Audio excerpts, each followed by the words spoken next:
Hi everybody, this is Joe Protexter from Siouxland Golf Lessons. So in this video, really quickly, I'm going to go over some of the biggest mistakes that I see players make when chipping, and it really hinders their ability to create any level of consistency, and it usually leads to a bunch of playing ping pong back and forth across the green.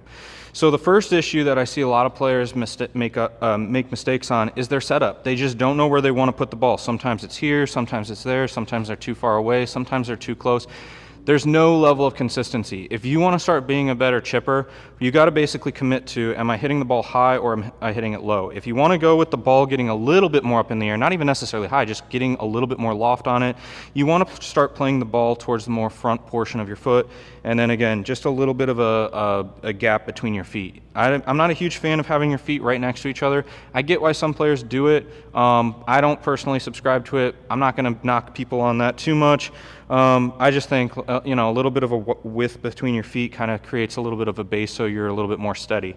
The big thing again though is if you're going to hit it high, go off the front foot. If you're going to hit it low, hit it off the low foot. And if you're wondering what I'm talking about, go ahead and check out my other videos about hitting it high, or if you're trying to hit the bump and run. The next big mistake that I see a lot of players make, and this is probably the most crucial one, is they get too active with their hands and they think that they have to help the ball up in the air. If you look at the way a golf club is angled, and I actually have a tool right here to help. When the golf club sits on the ground nice and flat, the golf club should launch off at a pretty significant angle. That is literally what the degree on the club is telling you how it's going to launch off. So what ends up happening is players will think, okay, I got to scoop up into the ball to try to help it up. And they either do it one of two ways. They'll either lean back or they try to use their hands like this. And what ends up happening is the pivot point with either the hands or the body gets behind it, and now you're scooping up on the ball. And what you end up kind of seeing here is that the club will very quickly come up off the ground, and now you're just blading into the middle of the ball. And again, it's because that pivot point is back. If you get the pivot point to go forward, that gets the leading edge to point down, and then if you commit to also hitting down, now you're exposing the ball to the face, and that's going to pop it up.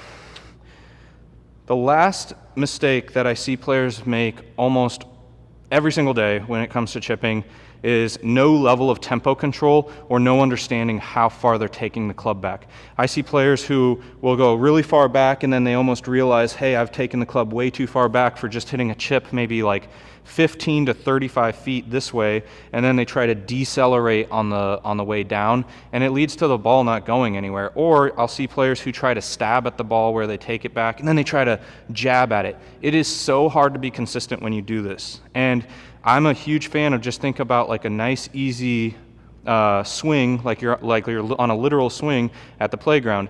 You're just going to go back and forth. And then from how far back and how far through should I take the club, you want to think about that from the standpoint of a 1-to-1 ratio. Or if I'm going to go back to here, I should follow through to the same side. And you can go watch my distance control video to get a good idea of what that looks like. But if you can control your ball position and setup, which should be part of your checklist when you're going through the swing, and you can control how far back and how far through you go, and then you can control your tempo. If you can do those three things, you should not have too many difficulties with chipping. So I hope this video kind of shines some light on areas of your game that might need to be worked on. Thanks. I hope you enjoyed this video. Please like and subscribe to the channel, and I hope this was worth your time. Thank you.